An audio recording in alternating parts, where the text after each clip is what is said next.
Guys, my name is Alex and welcome back to another video.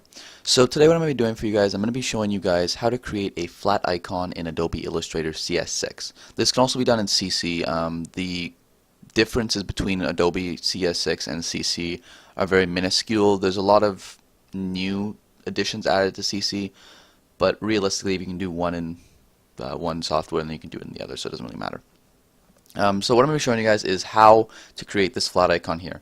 However, I'm going to be changing it up a little bit because I don't want to show you guys the exact same thing. I might as well show you a little bit different.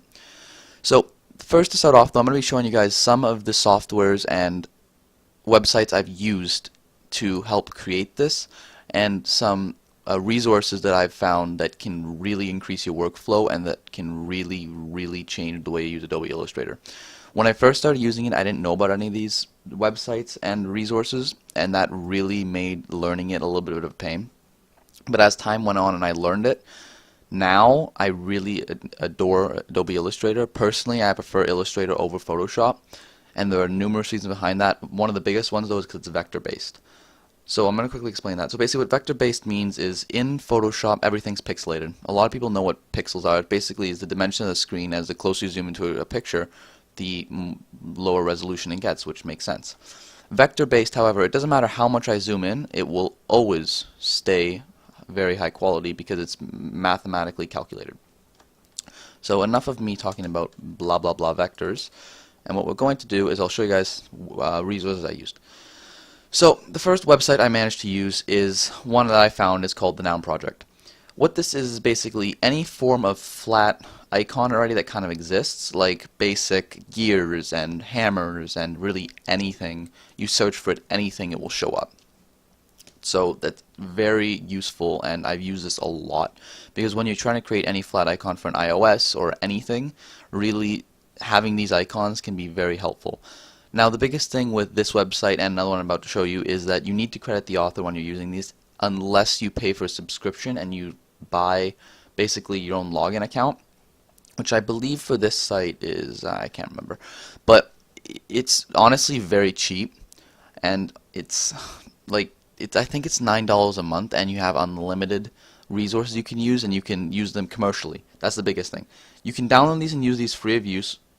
You should still credit the author, but I mean, if you're only using it for personal use and you're not planning on uploading it anywhere, you can download these and use them completely free, and it's just fantastic for learning, and I love it.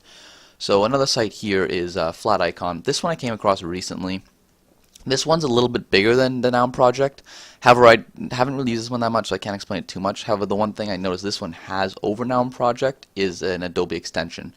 Adobe extensions are very important for your workflow, and this plugin lets you use it in Photoshop, Illustrator, and After Effects. So you can basically drag and drop these in from within Illustrator.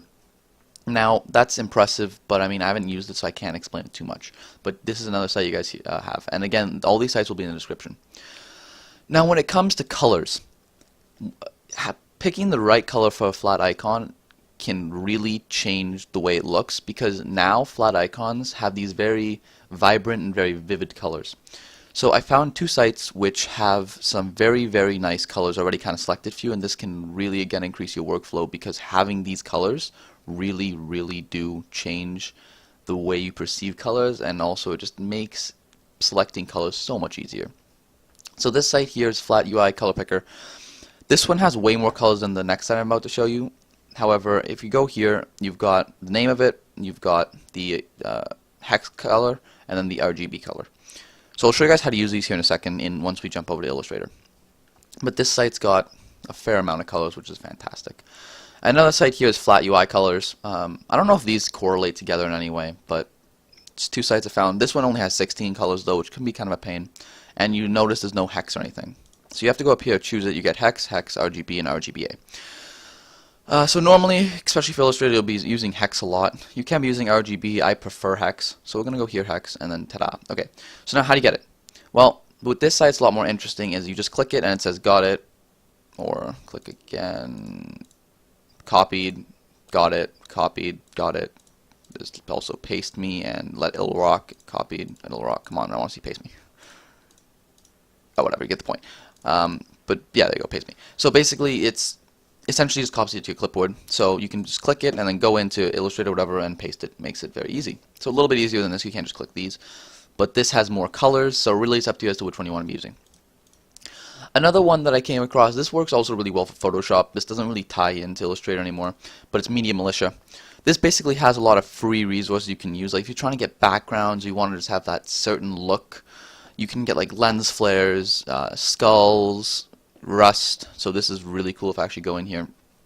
Rust, what it is basically an entire pack you can download. This is free, keep in mind. And you've got like basically complete images. These are I think 1080p or even 2096. So these are really high resolution pictures, though not low quality, which is very important. And you look at it, they're also 300 ppi.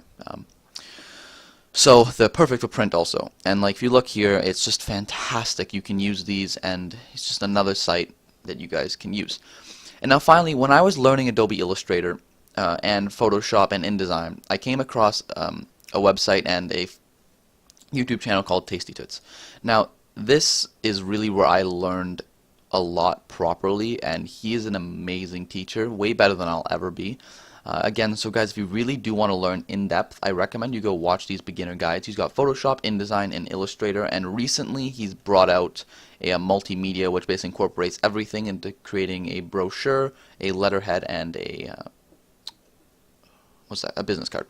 So this site is amazing, but the reason why I brought you here is because two things he's created which I love is called his font book and the color book. I'm going to show you guys this here in a second, but what these are basically PDFs which he's created. For the color book, it's colors he's already come across that he found work really well together, and he gives you the hex color, RGB, name, and a few other things. And the font book is again stuff he's come across in his years of being a freelance designer that work really well together. So he's been a freelance designer for up to 10 years now, over 10 years actually, sorry. And he's just amazing. He's from London. And guys, honestly, if you want to learn, please go here, because like if I go here AI Toots, this is where I learned Illustrator a lot. And these are all completely free. He even has, you can download the entire course pack with it. So it's almost as if you go to university. It is amazing, and it's just, seriously guys, if you really are in depth about learning, please go here. So now I'm going to quickly jump over, actually before I jump over, I do want to show you guys the color book. In here I've got websites text. Now this is basically, whenever I find a new website I love, I just basically throw it in here, and I basically keep record of what I've come across, because this is amazing. Another thing you can do is just bookmark them, but having it in a text file like this is personally more better, because then I can basically just take this to USB and give it to people, and it's just more productive. But now here, so the font book and color book, I've already downloaded these a while ago, so they might have been updated recently, I'm not sure. But essentially if I go here and I go to, let's say, not fonts, PDF export, and I go to color book. So again, you can download this on his site, which I just showed you. But you go here, color references, and he's got all these references, and if I zoom in here, oops, wrong button. If I zoom in here, you've got the Pantone, color, RGB, CMYK, and web. So this is very important, and I've used this quite a bit also, is just, these are colors that really are very useful, and they look really good to the eye when you're doing anything Illustrator, not even Illustrator, web, just anything. And we jump down here, you've got tints he has, found colors. These are colors he's found that he personally likes, and he's left some open up, so if you find your own you can change this yourself. Color schemes, these are color schemes he's already used for his projects he's done, and other color schemes he's found that work really well together. Now these are projects that he's done already, so like AT's a company I think he did it for. Thunder t-shirt, this is one of the tutorials he did, these are the colors he used.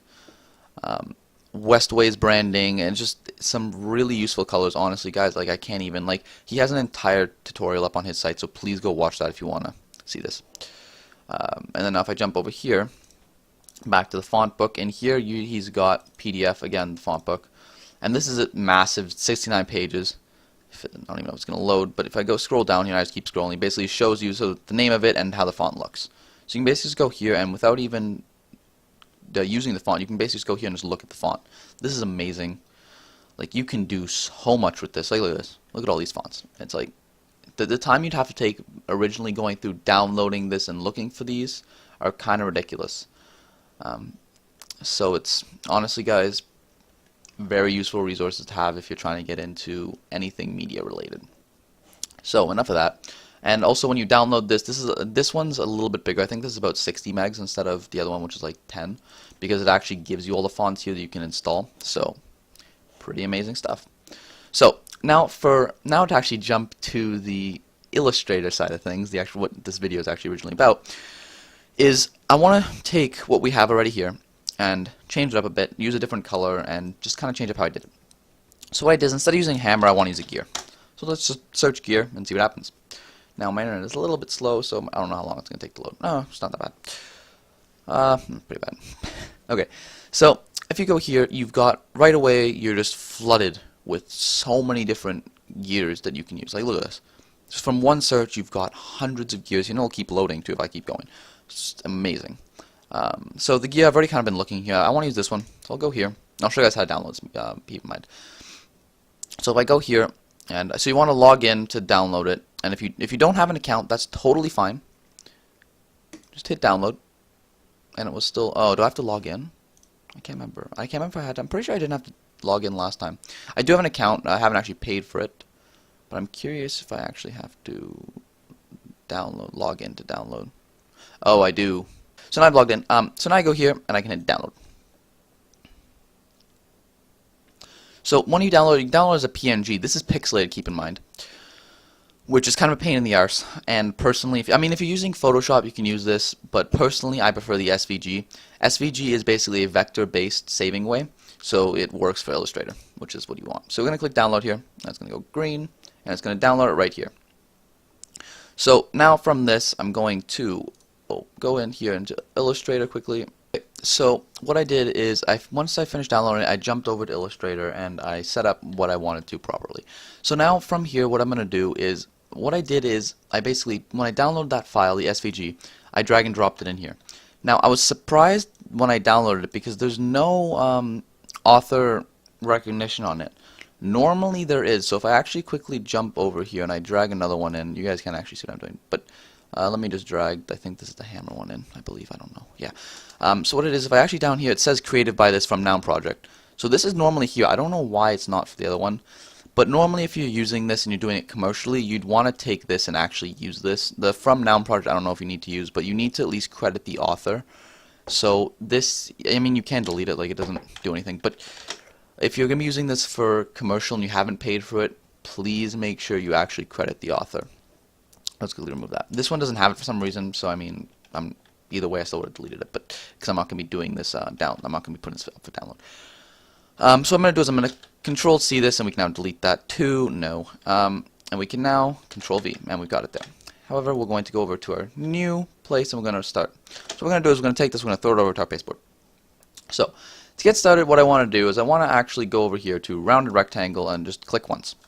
Now for an app iOS icon, the dimensions are 512 by 512, and the corner radius is 80. So, okay, whoops. So now we can drag this here. Now what I'm going to do is I'm going to actually just explain what I'm doing, but I'm going over to the internet, and I'm going to Flat UI Color Picker, which I showed you guys before. And the colors I've decided I want to use are Pickled Blue Wood, and I'm going to also use Hofkey, but for now I'm going to be using Pickled Blue Wood, and the hex is 34495E, and I'll show you guys here when I paste it in. So, go here and it's going to select the hex, and just copy it in there, so 34495E, and I'm going to hit OK, and that didn't, oops, I need to make sure it's selected, silly. So, this is the color I want to use for my background, which is really awesome. Now, the next thing I want to do is I want to be a little bit more difficult per se, and I'm going to actually go to the center, holding Shift and Alt. It's going to center it and also make sure it scales evenly. I'm going to throw this in here. Now from here though, I want to change this color, and now this is the color I'm going to be using Hofkey for. These can be found about midway down the page, by the way. I'm going to now, ooh, no, let's get out of that. No, stop it. Gotta make sure I select stuff. Okay, so what I've done there is I've basically taken two colors, both from that website, and together they look really nice personally.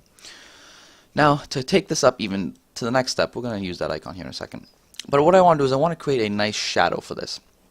Now, I'm going to show you the way I'm going to use it for this icon, but I'm also then going to jump back and show you how I did it with this one. So I'll show you two ways to create really slick shadows.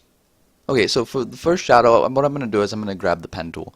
So the way I'm going to be creating this shadow works really well when you're basically doing any shape that isn't straight. Now, what I mean by straight is basically another way of doing this is basically by just grabbing a rectangle and just making sure that if you have two parallel sides, you can essentially do that. You can do that with this, however, because it's a pentagon and it's not a 45-degree angle, rotating it, then rotating it back is kind of a pain. So I'll show you guys how to do it over here with the rectangle, but for now I'll quickly show you the pen tool way. So what I'm going to do is I'm going to grab anchor 1, I'm going to grab down to roughly there, and then I'll drag out, kind of surround it around, and then I'm going to go to about here and something in like that. However, that's a bit off, I don't like that much, and then let's go to there. That I like. Okay, so now what I'm going to do is I'm going to go here, Control C this, and Control Shift D copies and paste in place. I'm going to now grab both of these and drag them over to the side into the pasteboard area. One thing I forgot to do that I always somehow forget to do is grab this, grab the pen tool, and just make sure that we connect this up. Okay. So now what I want to do is I want to grab this one and this one, Shift. And now the most important tools you're ever going to use in Illustrator, which no one ever knows of, is the Pathfinder. What Pathfinder does, it lets you basically take two vector shapes and then cut them, merge them, and do so many other options with them. One of them I'll show you right now is intersect. Intersecting them will basically take that one and boom, throw it into one, which is great. And I think it actually mixed the colors, black and, I don't know, did it? Maybe it did. But now what I can do, this is an exact replica, and I can actually just throw it right there and it'll intersect. Boom. Oh no, it didn't take the color. From here now what I can do is arrange this, send it backwards, so it's behind that, and it's a perfect fit. And now with this we can essentially just change the color. However, what I'm going to do is I'm going to do something I prefer, which always looks better, and make it black, and then go here to the opacity and drop it to about 30%. Maybe 20... Yeah, 20 looks a bit better. So now we've got a really, really slick shadow there, and by looking at that you can't really tell if it's off or not. It looks almost parallel and this works amazing. But now I'm going to quickly show you the other way of doing the shadow. So I'm going to jump over here and I'm going to grab this. Let me get this out of the way and bring this onto my actual artboard. So the way I like to do this is rotate this by holding Shift 45 degrees. And the only reason I'm doing this is because I want the shadow to be at a 45-degree angle, otherwise you wouldn't have to. I'm going to go here, grab the rectangle tool. I'm going to grab here and intersect it so it's intersecting and right there. So it's in the between, and connect it there with that line and just drag it over. Perfect. Now from here I'm going to change this color to black. Okay. Arrange this, bring this to the front. So I've got this, this, and this. Now what I do here is again same thing. Essentially what you can do now is basically the same thing, is Control C it, Control V it, bring it over here like the dummy I am, and then do intersect, and basically we get this. So now I can delete that, and I don't even know why I did that, honestly. I could have just, whatever. And arrange this and bring that to the front. So now we've got a really cool shadow, and again here just drop the opacity down to like 40% or whatever, and that's how we can do that simply, easily. However, the rectangle doesn't work really that well when it comes to shapes. Like if you're trying to do letters or whatever, it doesn't really work that well because then it looks off, which is why the pen tool normally works a bit quicker. And this opacity rate really, or opacity, however you want to call it, 70, right? Like you can really do some slick stuff with it. Now back to our icon. So from here now what I want to do is I want to actually take our vector-based shape, which I grabbed a bit earlier, and throw it in the center there, and make sure to bring it to the front. Now from here I'm actually going to scale it up. So I'm going to hold Shift and scale it so it scales uniformly. I'm also going to hold Alt so it scales from the center. And I'm going to go to about, I like that. Okay. So you can already look at that and you're like, wow, that looks really slick for an icon. However, this color, I'm going to change it. I'm going to go back to the website and I'm going to grab, well, I said I was only going to use two colors. I lied. I think I'm going to go with the color, it's a yellow, it's called Tahiti Gold. Now this one I saw earlier, I haven't actually tried this out yet, I don't actually know how it looks, I might change the color, we'll see. But make sure it's selected, go in here, copy paste it, okay. So that looks really cool. I don't know if I like Tahiti Gold though, it's not. Let's go with a burnt orange, because I want a little bit more of a kind of rusty color look. So it wasn't really the light color, and there, see now I'm just kind of fiddling with colors here. Rusty, actually let's go for Jaffa. Let's see how Jaffa looks. So what I'm doing now is I'm essentially just looking through colors to find colors I like.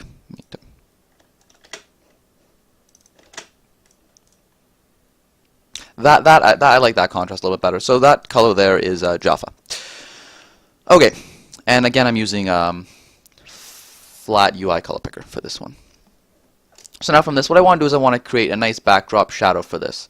So what I'm going to do is control it and control shift V it in place, and I'm basically just going to shift it down at an angle of about 45 degrees, or at least try to bring it down at that angle to the best of my ability, and done. I'm going to arrange this, send backwards so it's behind this object, and now from here what I'm going to do is, again, I can essentially do the same thing of just going, and actually, can I do black? Yeah, I can. And I can basically just grab black again and do the same thing I did before and drop this now to about 50% opacity. And ta-da! But what I want is, I'm not going to do that for this one because I want to actually have it a bit darker, of a, like basically this color but darker. So I'm actually going to go into here and select the eyedropper tool, grab the eyedropper and grab that. Awesome. And I'm going to go here, and because I'm using CMYK colors, what I'm going to do is, K stands for black. I'm essentially going to darken this color, so I'm going to go by maybe 50% darker and hit OK. That creates now a really nice brownish kind of rusty look behind it. And there's our flat icon. So this now, and what I can do is I can even go here and do Control G, and that groups it, so I can just grab it and it's one icon. And because it's vector based, the amazing part about this, and also this is in iOS size, I can now scale this down and it's nothing, and if I scale it back up to however big I want, it doesn't lose resolution, which is why Illustrator is my favorite. So I hope you guys found this tutorial interesting, and again, I also hope you guys use the resources which I showed you from the beginning. In the description also, I am going to have, I probably should have said at the beginning of the video, but you can click to basically skip all the beginning resources if all you want to see is how to create a flat UI. But seriously guys, I recommend you watch that. Even if you're a professional, having these resources, which you probably know about if you're really that big of a professional, but having these resources can really help. So this is kind of my basic flat UI. This file also, I will have, yeah, you know what, I'll upload this also so you guys can actually look at this file yourselves. So I hope you guys enjoyed this. Again, all the links will be in the description, and thanks for watching.